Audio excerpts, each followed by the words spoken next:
Hey y'all, welcome back. What's going on? What's good?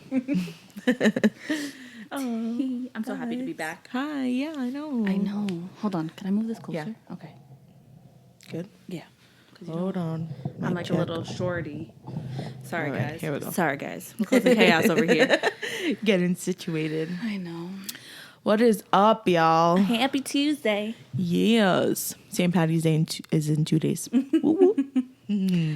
I should have put Bailey's in my drink this morning so we could celebrate. Shut up. That's so funny. Oh, what's up, everyone? How you guys feeling? What's the mood? Yeah. We're actually filming and it's like a rainy, gloomy Cold day. day. Yeah, cold. And just comfy. So we're appropriately dressed as so. Yeah, just comfy and chillaxing.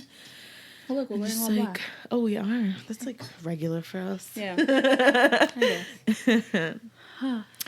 Yeah, but I think we wanted to show some gratitude, right? Yeah. Just for our listeners who have been with us since episode 1. Yeah. I feel like we have a really good support system. And we, every time we come onto the podcast, and sometimes we complain that, we don't get like feedback and stuff. And it comes off as complaining, but we're genuinely like grateful for the people who are tuning in every single week and who reach out to us. And so we just wanted to take a moment and just like say thank you, honestly. We appreciate you guys so much. Whether there's 10 people listening or 500 people listening, we just appreciate you. Yeah, no matter what. Exactly. And I think that, how can we not appreciate you guys, right? So just before when we were setting up, so I did just take a look at our numbers. And we hit 2K. Well, we're a little bit over, so it must have been a while ago, but we definitely hit 2K listens. So yeah. That's super exciting. And it's like, how can't we thank you guys for that, right? Yeah. Like, just these little small victories, like, mean so much.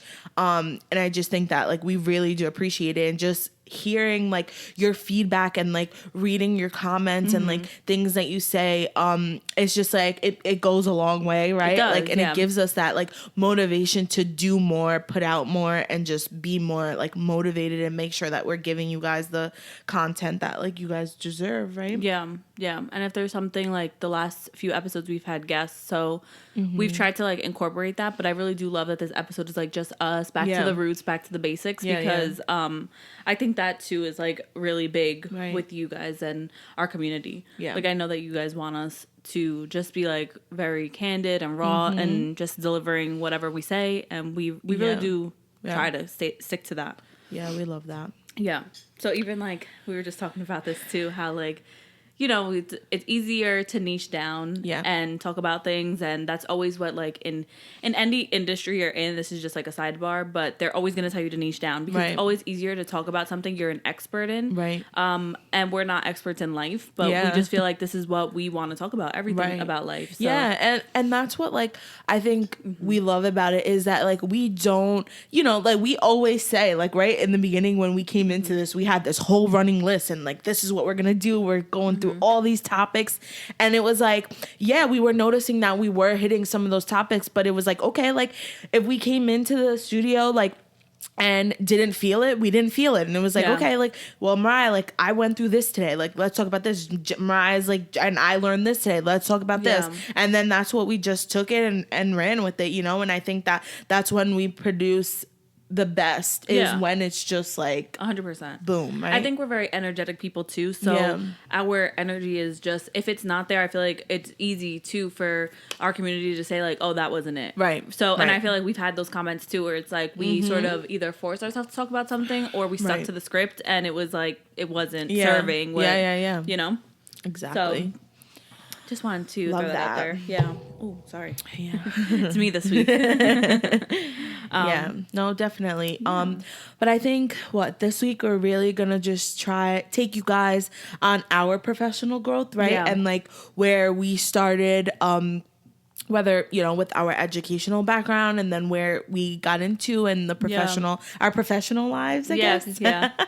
Our professional lives for a reason too, because we have taken you guys back to our high school selves, right? Our adult selves, and like in our relationships and our friendships and our family and stuff. And we've showed a lot. So I think now is just showing like our professional and really getting into like why we are in the fields we're in, and you know what the future holds for us, and if anything, you know, if there's something different that we have. But yeah.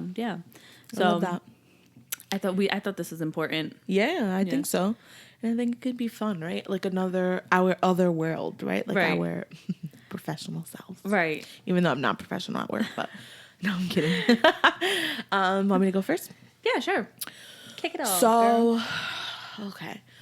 I feel like growing up, I feel like my goal always was that, like, helping people, right? Like, that's always what I said I wanted to do. That was, like, my lifelong goal. So that being said, when I got into high school, and I started to learn a little bit more about what, you know, careers were out there, right? Like, what do people do? It brought me back to actually a situation where in my childhood where I encountered a social worker, who, you know, it was very awkward situation. And, you know, I think that when you're young, you have that, like, stigma that, like, oh, social workers are the people who take people's kids away, right? Like, that's who they are. That's what they do. And in my head, I was like, oh, okay, like, yeah, I think that could be a good idea. Like, for people who, kids away. Yeah, like, who don't deserve their kids and are, like, abusing them and doing this. Like, why not? Like, I want to do that. Right. So I think that when I got into high school, I was able to learn a little bit more about the role of a social worker. And so I was like, okay, like, I want to be a social worker. Like, look, why not? So I went to NJCU. Unfortunately, NJCU didn't have a social work program, but they had a sociology program, which is just the science of social work. So it was a little bit different. I mean, I definitely did take some social work classes, and I was like, okay, like, this is not just someone who takes someone's kids away, right? Like, this is, like, a lot more. And I was, like, learning how, like, diverse social work is. There's school social workers, there's medical social workers, now they're putting social workers in libraries, they're putting social workers to work alongside of police officers. Like, it's expanding. Like, social work is becoming very diverse.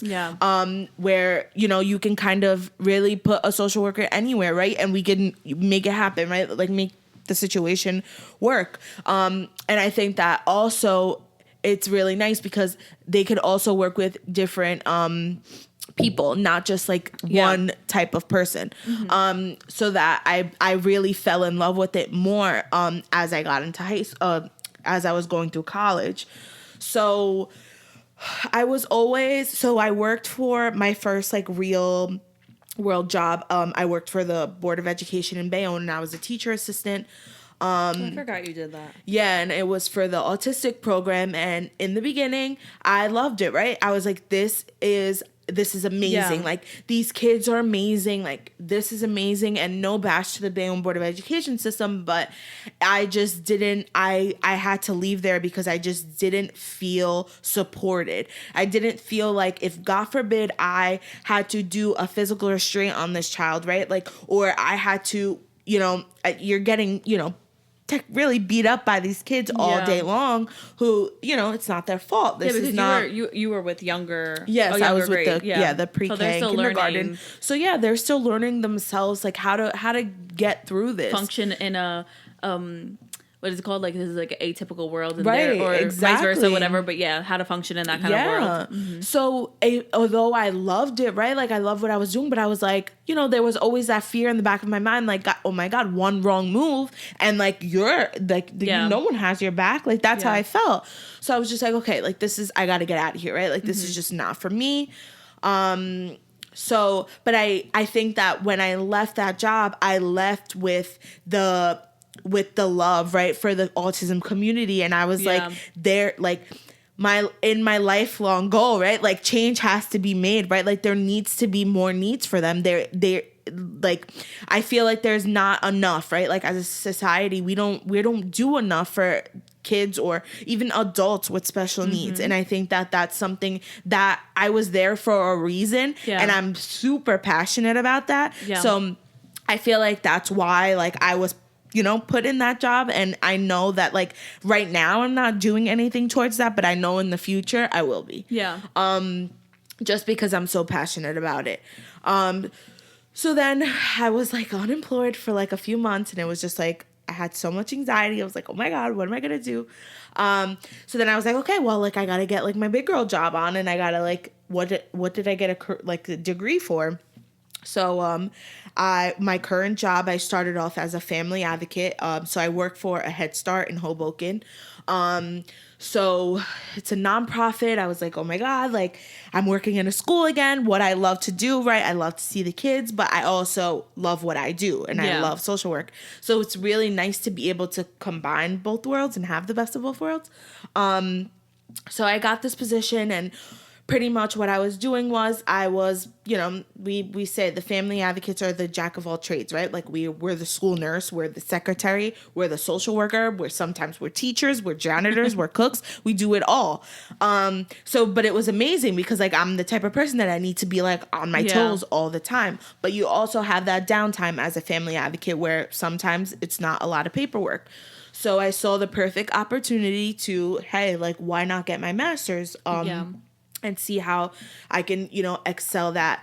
So I did. I got my master's in social work, while all being in as a family advocate position.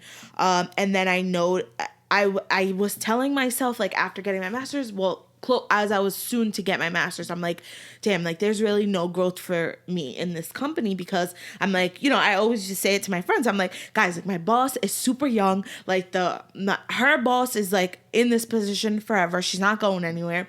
I'm like, I don't know. Like, I don't think I'm going to grow. I don't think I'm going to have room to grow here. Mm-hmm.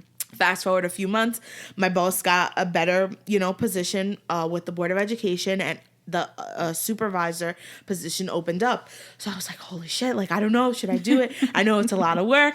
And then that was just like me just overthinking everything. Yeah, your limiting beliefs kicking in. So whatever, I did it and I got the job. So now I'm, it's called the Parent Family Community Engagement Supervisor. So now I supervise the family advocates. So I supervise 11 women who, we just like do it all. My job is crazy. What I love about it is that no one day is the same. Mm-hmm. I go into work and every day it's like a new page. It's just like, it's so much, it's so chaotic and all of the time. And I think that now with COVID, it's just added on 10 times more chaos. Yeah. Because I think like I was always a person that like I could be on my phone at work and like pick up phone calls, and I'm like, now I don't see my phone like from 7:30 in the morning until 3:30 when I'm leaving. I'm like, don't even get to look at my phone. I'm like, it's so crazy. So but I love it. I love being able to like see the kids. I have a great team. I think that because that definitely helps when you're oh when my there's God. like chaos, that helps. It helps so much. Like the supervisors and specialists that I work with, like we always say, like, because my job, the company also has a location in Plainfield and Somerset, New Jersey. So we always say like Hoboken, like if it wasn't for the team we had, like it would be down the drain. Yeah. Like, because we all work so well together. Mm-hmm. And it's like, you have like the one who takes charge. You have the one who's dramatic, me. You have the one that like, you know, like I was just telling Mariah, like, I tell them, you know, all the time, you know, I just had a new staff start a few months ago, and she, you know, me and the education supervisor, we were talking, and she's like, yeah, like, you know, I throw tantrums. I'm like, I don't know if I could say her name. She listens, but I'm like, Catherine, you do not throw tantrums. Like me, I throw tantrums. Like, I'm like, I will have a full on, like, I'm somebody that I'll get an email and I'm like, are you fucking kidding me? Like, what the hell? What? Like, I lose it. And then like 5 minutes later, I'm like, gather myself together. Okay, answer the email and do what you got to do. You know what I mean? But I'm going to be dramatic first. Like, and I tell that to everybody. I'm like, this is me. This is what you're going to get. So I'm like, me, I throw tantrums. Yeah, you don't throw tantrums. Just you. Yeah. I'm like, that's just me in my professional life and my personal life. So the new staff member, she's so funny. She starts shaking her head and she's like, yeah. And I'm like, she, like thinking like in her, like, you said it, but I was thinking it. Like, you're the one who throws tantrums, not Catherine. So it's so funny, like, just to be able to have that dynamic. And I think that, like, now we know each other, right? Like, I've been in the position for, I think this month's going to be actually a year coming up soon. So it's just nice to know that, like, you know, you have that support. You have those supportive people who are going to have your back. And when something goes wrong, it's all hands on deck, right? Oh, yeah, like, it was and we just know. Now. Mm-hmm. Yeah. Soon, actually soon, I think. Yeah. Maybe this week, maybe. Yeah. So it's just really nice to be able to work with people, because I know what it is to work in an environment where, like, you know, you got to watch your back. You can't trust people and, like, whatever. Got some stories. Yeah, and it's hard. It's hard. It's hard to be able to do that, because, you know, that your job is where you are, like, majority of your life, right? Like, or like you said, like, most of the day. So you want to be able to work in a healthy environment. And it's not a healthy environment. It's crazy, but you know what I mean? Like, a mentally healthy though, yeah. Yeah.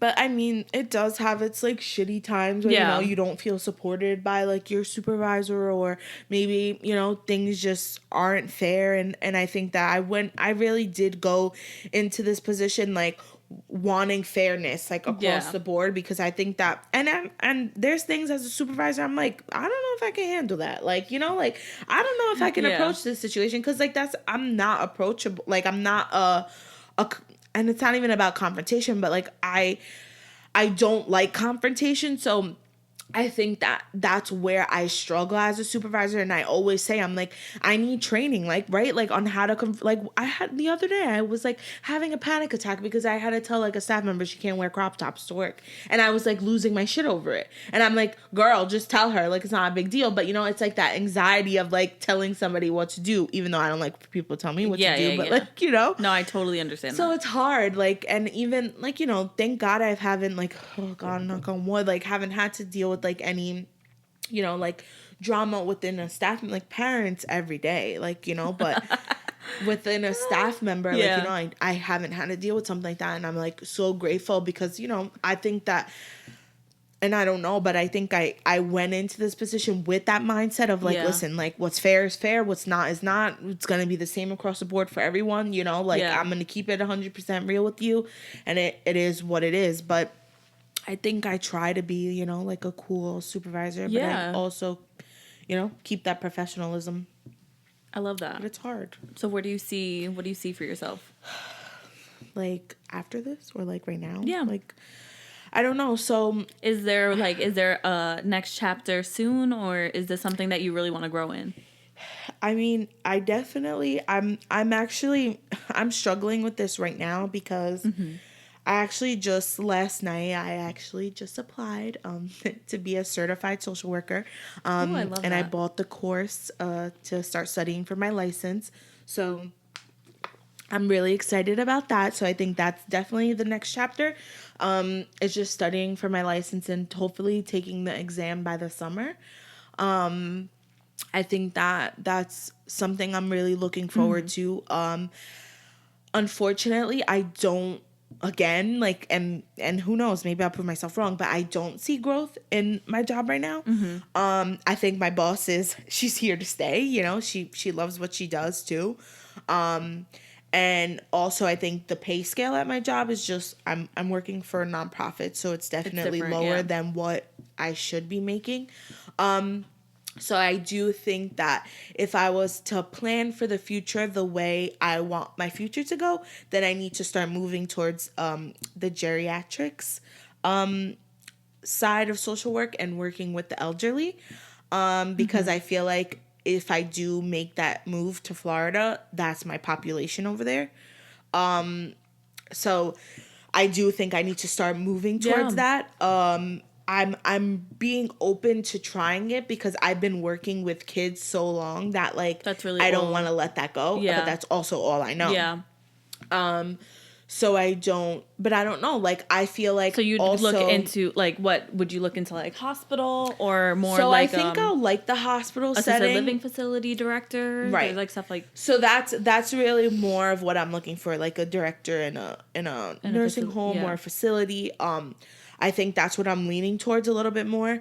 But I don't know. I mean, I'm definitely just open to anything that's in the field, right? That I can grow more and just get that learning experience. So yeah, I'm just going with the motions. Well, that's good. Life. There's things to celebrate, things to look forward to, next chapters, all that fun stuff. Yeah. That's good. Definitely. I'm about to take a sip too. Yeah, it's fun. I mean, if anyone ever has, like any questions or about like social work, or like if anyone's in college and they're going for social work and you have like any questions about the master program or anything like that, hit me up. More than happy to answer some questions and help you guys out with that. Yeah, I always have to talk to social workers at my job, so yeah, they're always stressed. So yeah. Well, I know. I think that social work is always like that's like a high. That's the stigma for social work, right? Like it's a high stressor, and the pay is not as high as those stressors are. So I think that's the stigma for social work. But I mean, listen, at the end of the day, right, you're going home and you're having that, oh, look, I accomplished something today, right? Like I was 100%. able to fulfill that purpose. And it's something that you're passionate about. So I think that's the one thing that actually matters. Right. Mm-hmm. Yeah, I love that. So I guess I'll get started on my professional journey, or non-professional journey. I don't know what you want to call it, but so straight out of high school, so I did the whole serving. I was a server for like 5 years.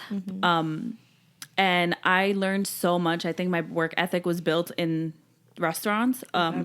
I learned so much from my first serving job, which is in Johnny Rockets. Well, I served at Rita's a little bit, but that's nothing compared to Johnny Rockets. I was like 2 months there. But really, Johnny Rockets is where I got my like work ethic, and I worked in the Johnny Rockets on Washington Street in Hoboken. Oh, nice. So it was one of the most, it's one of the busiest stores for the franchise, and I like just everything from having to make your own money at the end of the day, like make sure you just being a good server, but it's more than that. It's like you're actually like you're learning to work for $1, literally $1 or $5 depending on your tip. So servers get paid $2.13 an hour, so you don't get paid a paycheck. It's literally just tips. So really just learning my work ethic from there. Then I went to another burger restaurant in Clifton when I was going to school at Montclair, and there too I had I had two really awesome managers that came, and they were just like this is the professionalism we expect from you. Like this is a job. Like this, you're responsible for making your own bank at the end of the day. And there will be girls who will walk out of there like making $200-300 a night at a burger restaurant, and I'd be like, well, what am I doing wrong? Because I'm leaving here maybe making $150 because whatever, but the money's there if you're working for it and you're making it. So that was always like something that I learned very early on, is that nobody's gonna just give you a tip. You have to work for it, and you have to make sure if you want a quality tip, you need to make sure you're delivering quality service, all that stuff. So I think very early on, I just was always like a go-getter. I always wanted to make money and pay for my own things. Even when it came to, like, I never asked my parents for money, and I come from a 2-parent household. So even growing up though, I always wanted to make my own money and never ask them for anything. So I feel like that was always a driving force in anything that I did. So going into college, I decided I was going to be an English teacher because I had really impactful English teachers in my life. And as I said, like growing up here, we're really pushed to be teachers, cops, it's very standard, because if you're a teacher or a cop in Bayonne, even now, like, you're very successful. Yeah. This is a lot of the teachers that are teachers now, they were people we went to high school with, and there's a lot of nepotism in our town, which is a good thing. Yeah. But that's what they really I want to say groom you to be. They groom you to be teachers and cops. So of course I'm like, oh yeah, I'm going to go, of course, go be an English teacher. And yeah, that was my plan. That was my whole life plan. Like, that's all I'm going to do. So very early on, it was my freshman semester in college, my first semester. And I noticed how much I hated the English department so much. And not because of anything like externally, but personally, I just didn't like it as much as I thought I did. I enjoy writing and I enjoy literature, but I didn't like there was like certain things I just didn't like about it. So, and I think everything is open to interpretation. And that was where I was running into like a wall, because you know, professors have, well, no, this is the message we want you to get from it, but that's not what I was digesting. I was digesting a totally different message. Right. And when I would try to convey that in my writing, like, they'd be like, no, you're missing the target. But it's like, okay, like, I understand. My vision, this is what I see, and this is what I'm understanding. So I've learned very early on, English probably wasn't going to be the best route for me. So it took me 8 years to finish with my bachelor's degree. And I know, like, I used to be embarrassed to say things like that, but I don't give a shit, because I went in as... First of all, failed my whole freshman semester. First semester, I had a 0.8 GPA. So making strides. And then I went on probation, academic probation. My second semester as a freshman, I brought my GPA up to a 1.1. Again, academic probation. So I went into sophomore year really like, okay, why am I here? Like, I had to get back to like why I'm even in college. Like, this obviously, and it wasn't because I was stupid. It was just because I wasn't going to class. And Montclair had a really strict attendance policy. Like, if you missed 3 classes, you failed. And I had an A in my speech class, but because I missed 4 classes, I failed. So that was like one of the things I was like, okay, that's annoying, but whatever. I just wasn't being responsible. I lived on campus. Like, I was just doing the whole on campus thing, whatever. And yeah, so I decided like English wasn't for me, and I really had to like get back into something else. So I did dabble in sociology a little bit. I changed that to my major for 5 hot seconds. And then I realized that, yes, you could be influenced by your environment. For me, this is just how I saw the world. Like, yes, but I think like your brain is everything, right? So your brain is what functions your body. It's it's just everything. It's your whole identity, as much as we don't even realize how much our brain is doing for us. Like, if you go brain dead, you're dead. Like, there's nothing you could do, right? So I knew that very early on too, and I was like, okay, let me look at something else. So it took me a while. I went back to English for a little bit. I was gonna go back the teacher route, but then it took me a little while. I think my junior year, based on whatever semester that was when I was like, I think I want to go for psychology. In high school, I didn't have a really good psychology teacher. It was like very like psychology 101, basic. Like, there was nothing interesting about it. It was just like the facts about psychology, but wasn't like the everything else, the layers, the meat and bones of everything. So I went and took psychology, and I decided like this is what I wanted to do. I started taking like the level 300 classes where you take like psychology of this, psychology of that. And I really loved like, I started taking psychology of law and psychology of like personality and all those things. And everything to me was like, oh my God, I took psychology of education. And that's one of the classes that stuck with me forever, because while I did want to become a teacher at one time, like, I think it was important for me. So in the midst of this, and you didn't mention that you were coaching in the midst of this too. So like you had that experience too. But in the midst of this, like once I stopped, it wasn't reasonable for me to travel between Montclair, Hoboken, Bayonne anymore, because I was doing that every single weekend. So eventually I moved off campus and I moved back to Bayonne, and I was working at Johnny Rockets still, like I was still working in Clifton like sometimes, but I was like going between all these restaurants, working like whatever. I was living a very chaotic life. Like the first 2 years of college were crazy. So then I was like, you know what? I need to get an office job. And then I thought like, okay, if I'm not going to be in a classroom, then I just have to be in an office, because that's the only other option, right? Like, I'm not thinking outside of the box still at this time. I was still very like, I didn't know. This is the way of life. Yeah. Like, I didn't know what I was doing, but I was like, this is what I'm supposed to be doing. Like, this is right.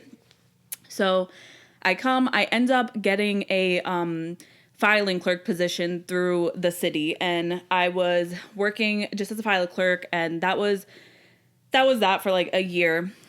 Still going to college, commuting to Montclair, everything, whatever, going through school. I know. It was a lot. I remember working part-time there. I had to do 20 hours a week there, and then I worked every weekend. And in Johnny Rockets, obviously because it's on the Hoboken Strip, like, it stays late and stuff, we stood open until 3 o'clock in the morning. Oh, God. So I would literally go to work at 7 or 6 or 7 on a Friday night, after doing 4 hours there and doing class, go to work at 7, work till 3, work open till 3 o'clock in the morning, but be there till 5 o'clock in the morning, cleaning, counting the register. Like, we would do you have to reset the whole restaurant. Wow. Just to be back, because I used to try to do back-to-back Sundays. So I used to do that Friday and Saturday night, and then Sundays I would work the morning shift, and you had to be there at 6 a.m. to open. Oh, so I literally used to just sleep in my car in Hoboken, honestly. Like, there were times where I just like slept in the car, and I was like, whatever, I'll just whatever. Yeah. Or I went home for literally, thank God it's only 15 minutes away, but I went home for an hour, slept really quick, hat nap, and went back. So, but that's how I needed money. So I was like, okay, whatever. finally I was like, I need to calm down a little bit. So I did stop serving. I went into, I started coaching. So from one crazy to the next because it just didn't stop. Yeah. So then I was like, you know what, let me take a break off of school. And I asked my boss for my file clerk position. I asked if I could have a full-time position because this is what I wanted. I wanted more money. Like, I was like, if I can't make it through serving, I have to make more money somehow. So I wanted to be a salary employee. And I was lucky enough because it's very hard to get in the city. It's very hard to get a salary position if you don't know people. And I didn't know people. I was a file clerk. So I ended up getting this position, and I was there for 5 years. So I won't say specifically what agency I worked for because there's a lot of drama behind that. But I was there for 5 years. I worked with some of the most terrible people in life. Just putting that out there. And, you know, I was very impressionable. I was 19 years old when I started there. And it was like seeing the real ugly in the world from the people that I worked with. And that's just being honest. So I thought that's what real life was, but it wasn't. I came to realize that it wasn't. And this was just what people who have never experienced life were. This is the outcome of that. So instantly that put me into fight or flight. And it was like, I need to do something because I never want my life to end up like this, right? Yeah. So I dabbled down a few different roads. I went to school in the midst of going, like, taking breaks from Montclair. I went to school for, I went to a makeup certification program. I went for that. I finished that, and I thought I was going to do, like, professional makeup artistry, but I was just like, then that didn't, like, resonate with me anymore once I was finished. She still got it. Hit her up if you want your makeup done. Only face. Eyeshadow is a fucking complete shit show. Sorry, all those curse words back to back. But yeah, and a lot of people don't know that I did that, but it was in Hoboken too. So I was just like living my life in Hoboken. So I did that for a little bit. Then I like finally decided, I was like, okay, I need to go back and just like finish with psychology because I already had like 70 credits. I was past 60, you know, like I was like, I just need to finish, whatever. I end up losing that job at that agency that I was at for 5 years, which was the best thing that ever happened to me in life. And I remember there was just one phrase that somebody, like, the one phrase that really got me fired up was, they said to me, like, you're going to end up just like us. You're never going to leave here. And I think what happened, even though it's not the best way for things to have happened for a reason, because I think they're right. I would have ended up staying there longer than I should have, and I would have lost a lot of life staying there. Because I already lost 5 years of whatever. Right. But I also learned so much in the sense that I learned how ugly the world could be, and I learned how ugly people could be. Yeah. And I knew that wasn't all. I knew, because I always see the best in people, that couldn't have been all that existed. So I knew that there was good in the world, and I had to go find that, right? So that was that. And I will say that it was in a legal position. And I'll only say that because it transforms into my next position. So in that time that I lost my job, I went over to applying to things, and I really didn't know what I wanted to do. I was still in psychology. So I was looking for like to work at a private practice so I could like be around different patients. Like, I wanted that like field experience of being there. But the cards didn't fold out that way. Right. I ended up getting a job at a law firm, and because I had legal experience and being around like legal documents and stuff. And honestly, I have to say that I know I'm in the legal field for a reason. Yeah. You know, it's sort of like, okay, you went through this because you're going, like, you know, you're whatever. Yep. So I know that I'm in the legal field for a reason. And down the line, I am very passionate about just advocating for people who can't advocate for themselves in the legal system, especially criminals, you know, or criminals as people like to say. So, and just being a part of the reform that I feel like is to come eventually. And, you know, it started already, but the system needs more work. Yeah, love that. So I do feel that's part of my calling down the line. I don't see myself as like a lawyer or anything, so I don't see myself in that capacity, but maybe being on some boards or helping as interning there's different projects that are going around that you can volunteer for and all that stuff. So really looking at case law, looking at the laws themselves, and rewriting them, you know, this has a lot to tie back to who you vote for. Like, legislation is the people who actually write the law, and you know, the judicial system is just the people who uphold it. So you like the policy part of like... Well, it's not that I like the policy part, but and I'm just going to be very candid about this, and I didn't think I was ready to talk about it, but I'm going to talk about it really quick, is that I was charged with something. And the only reason that those charges apply to me are because they're blanket charges and they could apply to anybody who works for the city. And I was told that by like the detective who was fingerprinting me. Right.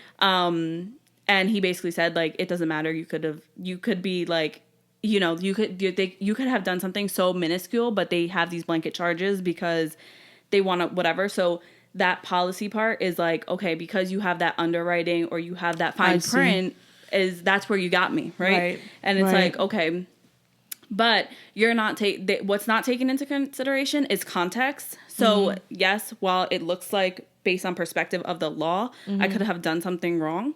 Law isn't put into context or pretext. There's nothing there that says, hey, but this was actually the circumstance. It's very black and white. I see. But gray too, because the only reason they can get away with that is because it's so blanket, right? So it's gray. Which is like, okay, whatever. So that's the part of me that's like passionate about that. And I think obviously I've gone through this for a reason. I did a lot of healing through this, and you know this. Like, I've done a lot of healing, and sometimes it's hard. Sometimes I go back to that mindset of like, why did this happen to me? Of course. It's hard to not go back to that sometimes when you know, like, you're a good person, you didn't really necessarily do anything wrong. Right. But because, you know, the fact that institutions are able to get away with this is the problem. So that's where I try to keep it as. I tried to remove the emotion out of it because, you know, I can't get wrapped up into that, right? I've been depressed over it before. I've broken down over it before, but did that help me move forward? No, it didn't. I need to get back to the facts of it. So the facts of it are, like, there's a problem with the policy. There's a problem with the structure of the policing systems. There's a problem with, you know, if I was sleeping somebody in the police department, I wouldn't have been charged. Like, my coworkers weren't, because they were sleeping with people. That's just the honest truth of it. That's not even me trying to be a bitch. Like, that's just the honest truth. So, but because I wasn't sleeping with anybody in the police department, you know, whatever happens. Like, and you know what? I think for good reason. Like I said, I wouldn't have left my job. Right. And, it was the best thing that ever happened to me. Yeah, so that's just that part. So coming out of that, though, this really steps into why I'm on the path of becoming a life coach, or that I am a life coach now. Yes. I know. Saying, you know, get comfortable with it. I know. Sometimes saying it, you know, I know that there's a stigma around the actual term life coach, right? Life coach, guru, there's a stigma around it. But really, and that's why sometimes there's this discomfort in saying it for me. But it's I really don't give a shit what, like, anybody thinks, you know, like, I know that this is the work that I will do with clients and everything is going to be meaningful work. And that's all that matters to me. So I coached cheerleading for 4 years while I was working for the city too. And that alone, like, I knew coming out of that, and I just realized this, that back then I was asking for a position like this without sports, right? Because I love cheerleading, but I knew we were making impacts on these girls' lives, and I always wanted a position that I could do that without the cheerleading aspect. Like, I wanted to do this as a professional thing. And I think I always knew that. I think it was always a calling. Like, it came to me. Like, I didn't sit there. I didn't know what a life coach was or anything. So then taking out the sport part, you know, life coaching is also a different field. So people don't really know, like, what it means, whatever, all those things. So what was it? Oh, so then I finished with I finally finished my bachelor's with psychology, like I said, after 8 years. So I finished back in like 2020. And I knew, like, I had to finish with all of that because I was like, okay, I started something. I had I have a lot of money in loans. So I'm like, I have to get my degree if I started something. And so now I'm here. I finished with my psych degree, and then I came across this. So I'm sorry, let me just check back. So when I lost my job in 2019, I was super depressed. Obviously, like, the first few weeks, I'm in a better space now, but in the first few weeks, like, I was and this is super trigger warning, but I had very suicidal thoughts. I was very alone the whole time because everybody was working. I couldn't pay my bills. All of my credit went to like a 400 because I couldn't pay anything. I couldn't even get unemployment because I wasn't technically let go. I was just suspended without pay. So I couldn't collect unemployment. Like, I had no way of doing anything. So for at least 4 weeks, like a whole month, I was implanted on the couch, hysterical crying every day, like just miserable and, you know, whatever. It took a lot for me to do the work on myself to get to a space that felt safe, right? Like, and I'm just going to say that again. It took a lot to do the work on myself to get to a space that felt safe. So it doesn't mean I was healed, but it felt like I was in a safer space, not being so scared and, you know, scared of everything. Because at that point I was paranoid. I went to, this is just a side, like quick story on that.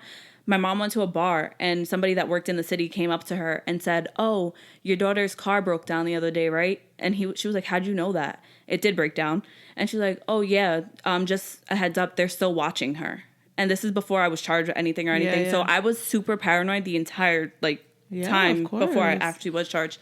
So that it was not good for me. I was like, I had anxiety on 100 every single day, like whatever. It's like, who do you trust? Like, what do you say? Like, where? Yeah, everywhere. And not even just that. It was just like, I didn't know which way to look when I left my house, because I'm thinking, you know, there's detectives just sitting in the car, you know, or detectives move in next door and they're listening into, you know, like not anything. But I just felt so invaded of privacy and everything. I had detectives, and this is another thing too. I had detectives reaching out to try to hook up with me while this was happening. Yeah, and it was, you know, just part of their MO. So there's a lot of dirty. Ooh, you good? What the heck? There's a lot of dirty things that went on behind this whole thing, and I could unpack that that's a long ass, you know, but I won't. This isn't for that. This is to show you that you can make something out of, and I'm not saying nothing, because it's not that I had nothing, but you can make something out of, like, there is light in darkness. Face challenges. There is definitely light in darkness. And so it took a lot. I did a lot of self-work. I went on a spiritual journey. Like, I did a lot of healing in 6 months. And I feel like I got to a really good space, right? Then I got charged. So it was like, I was on this hold where I was able to do healing. Then I got charged. And I just remember, like, trying to use the same tools on myself, and it just wasn't working anymore. So I ended up a year later finding the program, my coaching program that I'm in, Yes Supply. And no one, it came to me too. Like, this came to me. I was listening to a podcast. Like, it was just nothing I was even looking for, but it did come to me. And whatever, I find it. Not even Yes Supply was what came to me. It came to me through something completely different. I ended up uncovering Yes Supply through, like, just research. So I find them, and it takes the average human 5 to 7 times to see something before they make a purchase. I knew within the first 30 minutes that this is something that I wanted to do. Right. So I signed up right away. I don't even think it was a whole day later. Like, signed up right away. And I started going through the certification program. But like I said, I wasn't healed. Like, I hadn't redone the work. Yeah, it was during the pandemic that I signed up. So it was just like a lot. I didn't know what this meant, but I knew it was something that I wanted to go on. So the opportunity came up while I was still finishing off the payment, because they offer payment plans. I was still finishing up my certification, and it was December 31st. This was the last day that they were taking personal submissions of videos to qualify, like, to get your actual certification. And, you know, I was like, okay, it's December 31st. I'm going to submit everything. And December 31st came, 2021, and I had nothing. I had no recording submitted. So I was like, okay, obviously, like, I dropped the ball on that. So the opportunity came up to join a cohort. And the cohorts are 5 months of weekly training with a group of other coaches, and you're actively doing the techniques and redoing the work and all of that. And this is probably the best decision I've made so far, because it's really, every class that I do, I become closer to my purpose, which I know is to, like you said, help people, right? And to show these tools for, like, their mindset and for their lives, and things that will truly help them on that exist, that people don't even know that exist, right? So that would be the reason that they work with me and all those things. So that's where I am right now. I'm finishing up my life coaching certification, and I look forward to taking clients soon.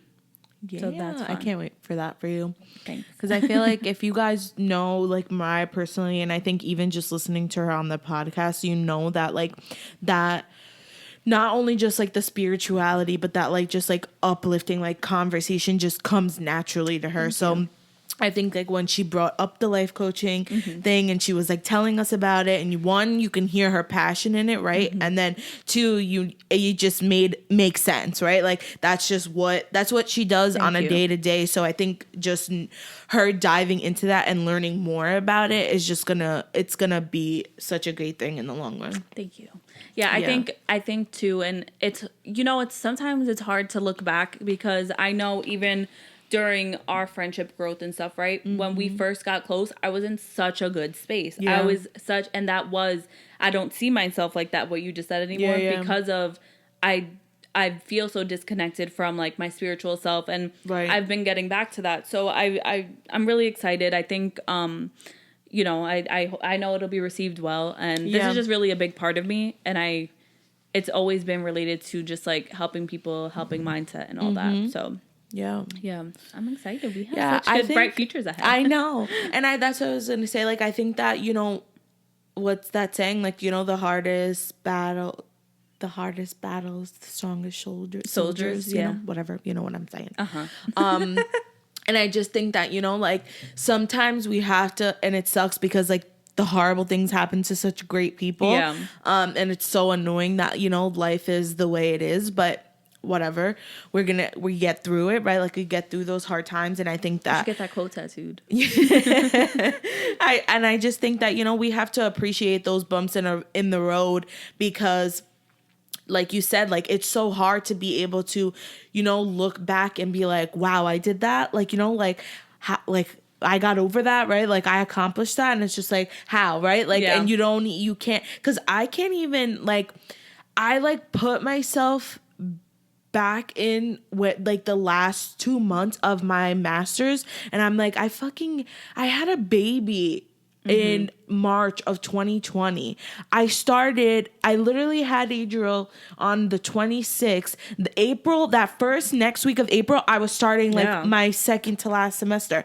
And I'm like, what the hell? Like, how? Like, like I don't even know. Like, even in college, when I was doing my undergrad, I was working like 3 jobs for no reason. And it's just like, like I think back and I'm like, I don't even know how I went through all that, like, right? Or like how I even did any of that. And I think that, in the moment, I'm probably sure I was like a chicken without a head, right? Like, or like you said, like in that dark space, and it's just like, I think in the moment, you don't see like what the future like has in store, right? Like you're just hoping for the best, right? Like hopefully I'll get through this, right? Hopefully I'll get out of it, but you don't know what it's gonna look like. So I think that we really do have to just appreciate being in the moment, and just like whether it's like a dark space or whether you're in a good space or whatever it is, take it as it is, right? And go with it and push through it, because maybe not and this is me needing to take my own advice too, but like maybe not in a week, maybe not in 2 weeks, maybe not in a month or 2 months, but eventually you're going to get over it and be in a better space. Some things I truly think, well, me 100% with the universe. I think everything happens for a reason, right? So of course, that was the one thing that actually got me through what I was going through. But I think it's very important to just understand that, even as cliche as it is, that you're where you're supposed to be. And even if it might not make sense in the moment, like you didn't come this far to come this far, right? That's something that's one of the quotes that sticks with me all the time. Like, you didn't come this far to come this far, so why stop here, right? Like, if this is if anything you want with, but beyond career, but with just everything, is figuring out what you want, and if you ever give up on something, you're only letting yourself down, right? Because, and I think sometimes we tie like familial, like our family opinions of things, and like we have to do this for this, or we have to do this for that. Like if you're a mom, you're like, well, I have to finish this for Adriel or and Arya and stuff. But it's like, no, because at the end of the day, like, while they're gonna appreciate seeing your work ethic and everything you've done in your life, like it's really for you. Like everything is, it's really for you. Like you're the only person that matters, and your judgment is the only thing that matters. Exactly. So I think, love that. Yeah, I think just really connect with your why in anything that you do, and take it day by day. Something that's really been helping me recently is really being present. And I know we've talked about that and touched on it a little bit, but really being actively present, that's really been helping me. And then also just for me, it's just, I'm now re-going through the program. I'm also being coached too. So, and that's really, really helping me. Nice. Because it's like, there's things that I couldn't do on my own. I couldn't work through on my own. And I have people now that are there to do that with me. So love that. Yeah. Yeah. So, yeah, that was good, right? Yeah. I didn't even mention too, I work at a law firm still. Like I'm still in legal. And it's so funny because it's so opposite of me. Like it's very like, legal is very black and white. It's very square, like, you know, and it's very traditional and all those things. And I'm just so opposite. But I appreciate the people I work with too, because I have a boss who like, he encourages me to just be me, and like he knows I'm batshit crazy and a bitch, so like, you know, we have a really good relationship, and I'm very thankful for that. And he's always been very supportive of me, and like when I started YouTube, he subscribed to my channel, like he started tuning into the podcast, like, so he knows that this is a stepping stone for me, and I've grown so much there as a leader there, but it is a stepping stone. And while I wish I could work with him forever, it'll eventually one day I might not. So love that. Life. I feel like that was good though. Professional growth. Love to see what it. are you guys doing? I feel like there's so many like job titles, I guess I want to say, that I didn't even, like I said, I didn't even know existed until TikTok existed, because they're like, oh, you could be a this analyst, or you could be a this specialist, and I'm like, oh my god, like this is, you know, this is cool. So, I love that. I think that's a good idea, Mariah. Like, so I think you guys should comment. What do you do? What's your job title? What's your job title? Share it with us. Let us know. But thank you guys for tuning in this week. Do what you do best. Have a good work week. Yes. But do what you guys do best. Like, comment, subscribe, share, review. Share with a friend. And love us. Because we love you. We do. All right, guys. We'll see you Thursday. Bye. Bye.